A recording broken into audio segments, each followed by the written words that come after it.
Hola a todos, bienvenidos nuevamente a un video de Neuraltech preparándonos para la certificación de GenAI con Databricks. La pregunta que tenemos acá del módulo de preparación de datos es la siguiente. Un ingeniero de AI de una empresa automotriz quiere crear un chatbot que responda a preguntas específicas a las preguntas de los clientes sobre sus vehículos. Él dispone de un catálogo con cientos de miles de coches fabricados desde la década de 1960. Tiene registros históricos de búsqueda con consultas de usuarios y coincidencias exitosas y tiene descripciones en múltiples lenguajes de sus propios coches.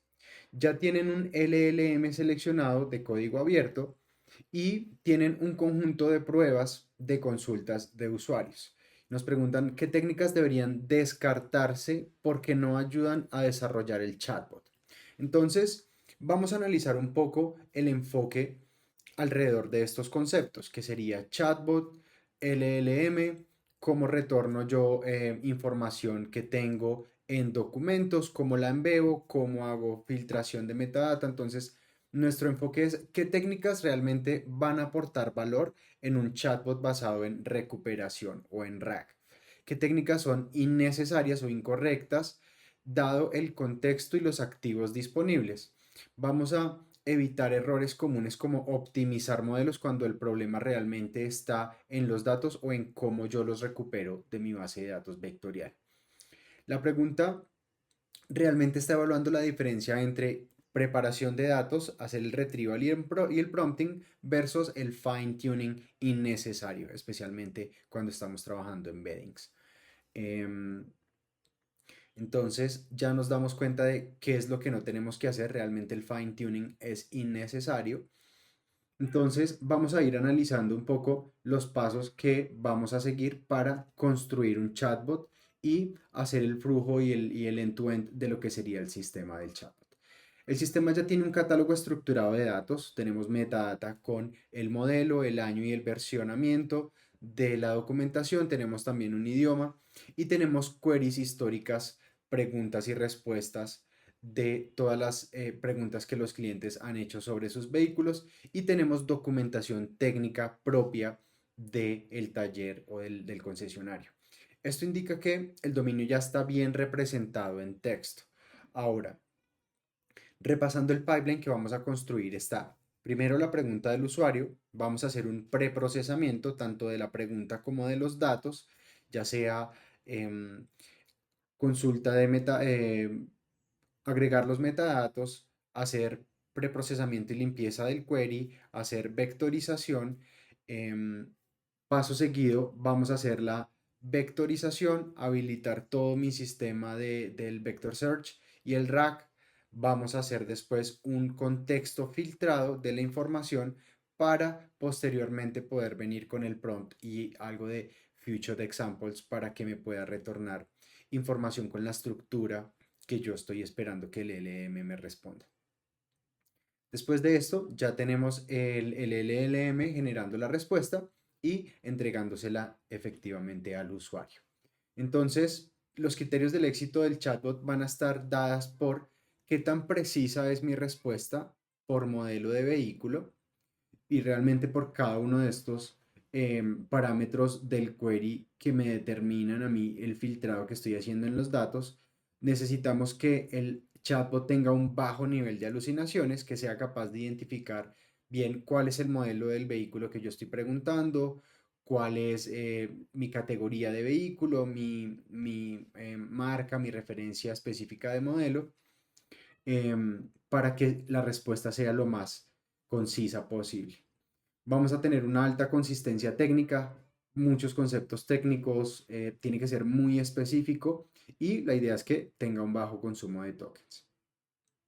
Entonces, evaluemos un poco qué técnicas realmente van a ayudar a la calidad del chatbot y es que vamos a necesitar manejar un chunk size adecuado, vamos a ajustar el tamaño de los chunks para que se describa correctamente una configuración clara del vehículo con una combinación de modelo, año y variante específica por query y vamos a necesitar metadata filtering, que es lo que hemos venido hablando.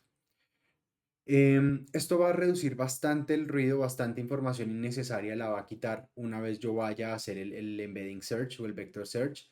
Y adicional, vamos a poder hacer few shots examples en el prompting para que el LLM sepa cómo quiero yo entregarle la respuesta a mi usuario final. ¿Listo? Entonces, vamos a ello, vamos a simular el dataset ejemplo. En este caso tenemos documentos en un escenario real. Digamos que vamos a tener que preprocesar muchos PDFs o bases técnicas para que cumplan una estructura como esta, donde tenemos el texto, tenemos el modelo del vehículo, el año y el tipo de motor. Todo esto nos va a servir para poder hacer filtros después de en la construcción de la respuesta. Entonces tenemos 4 documentos de ejemplo, todos con año diferente, tipo de motor diferente y un modelo de vehículo diferente. Lo siguiente que vamos a hacer es generar nuestros embeddings. Vamos a vectorizar cada uno de los documentos. Vamos a utilizar el chunk size de buena manera, usando las mejores prácticas. Ya saben que necesitamos que la información esté estructurada y específica por modelo. Si hacemos un chunk muy grande, podemos estar mezclando conceptos de vehículos diferentes, y si lo hacemos muy pequeño podemos incluso dejar información por fuera. Entonces tenemos que tener em, bien especificado el chunk size. Vamos a utilizar nuevamente un vectorizador con unigramas y bigramas para poder capturar toda la información posible. Vamos a decirle que las stop words son en inglés y estamos generando nuestra matriz de vectorizada. Vamos a preguntarle cuánto es la dimensión de 4 por 52. Efectivamente tenemos 4 documentos y por cada uno tenemos toda la información vectorizada. Listo. El siguiente paso es, vamos a crear una función para poder hacer filtrado de metadatos en los documentos. Entonces, digamos que vamos a tomar todos esos key de los diccionarios del documento y lo vamos a seleccionar como un filtrado y vamos a generar así un dataset filtrado una vez pasemos por esta función. Entonces, vamos realmente a evitar mezclar información, vamos a reducir ruido semántico y vamos a reducir, digamos que, el consumo de tokens innecesarios o irrelevantes para el prompt. Lo siguiente que vamos a hacer es recuperación semántica. Ya tenemos nuestra información vectorizada, vamos a poderla filtrar y aquí lo que vamos a hacer entonces es utilizar esos dos componentes. Vamos a recibir los documentos filtrados y vamos a recibir los textos también filtrados de los documentos para poder empezar a calcular los vectores de la información filtrada y los vectores del query de la consulta que queremos atacar con el usuario. Después de esto vamos a calcular la distancia de coseno para que me traiga los vectores más cercanos y después le digo que me ranquee la opción, el top K más relevante. En este caso le estamos diciendo que me traiga los dos vectores más relevantes y eso es lo que yo voy a usar para alimentar el contexto de mi prompt. ¿Listo? Entonces vamos a preparar, hacer un preprocesamiento, perdón, del prompt con algunos ejemplos donde yo le digo pregunta y respuesta, cómo quiero él que me responda.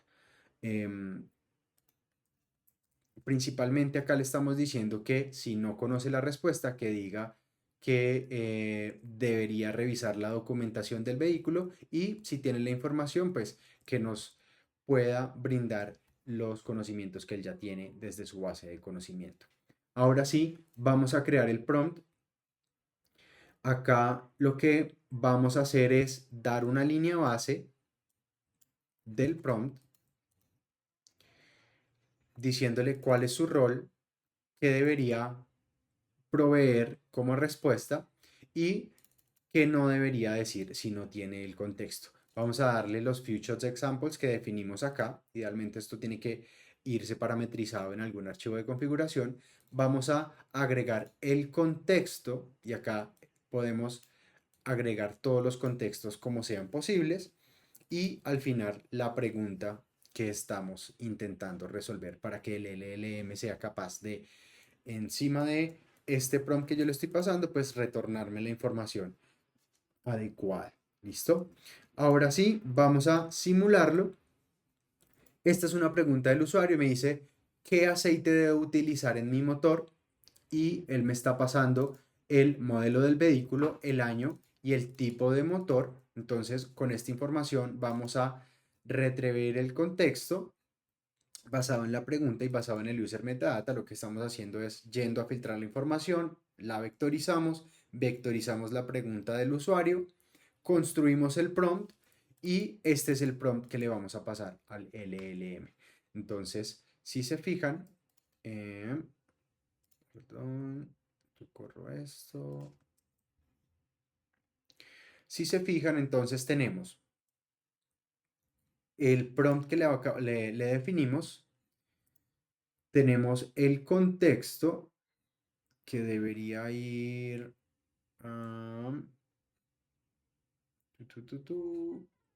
por acá, el contexto que me dice que para el motor modelo X del 2022 con gasolina es recomendable 5W30. Esa es la información que me está devolviendo y este es el prompt que le pasaríamos al LLM. Entonces, ya para cerrar, ¿qué no necesitamos? Hacer fine tuning del modelo. No necesitamos reentrenar o enseñarle al modelo qué información debe usar para cada una de las respuestas, ya que un chatbot con preguntas de usuario puede tener múltiples escenarios y como es documentación muy técnica, lo mejor en este caso es enfocarnos en cómo mejoro yo la retribución de los embeddings, cómo mejoro yo generar los vectores, cómo mejoro en la indexación de estos vectores, más que preocuparme realmente en cómo reentreno yo mi LLM. ¿Listo? ¿Por qué? Porque los embeddings generalistas o los LLMs ya capturan información semántica. En este caso el dominio es documental, no conversacional, y eso incrementaría los costos y la complejidad sin realmente mejorar el recall. ¿Listo? Que si tenemos que hacer un buen chunking, buen metadata filtering y buen índice vectorial, ¿vale? Entonces, ¿cuándo no usar fine tuning? Cuando son respuestas basadas en manuales o en documentación técnica o documentación empresarial, cuando el dominio es cerrado o cuando tenemos un alto control de contexto.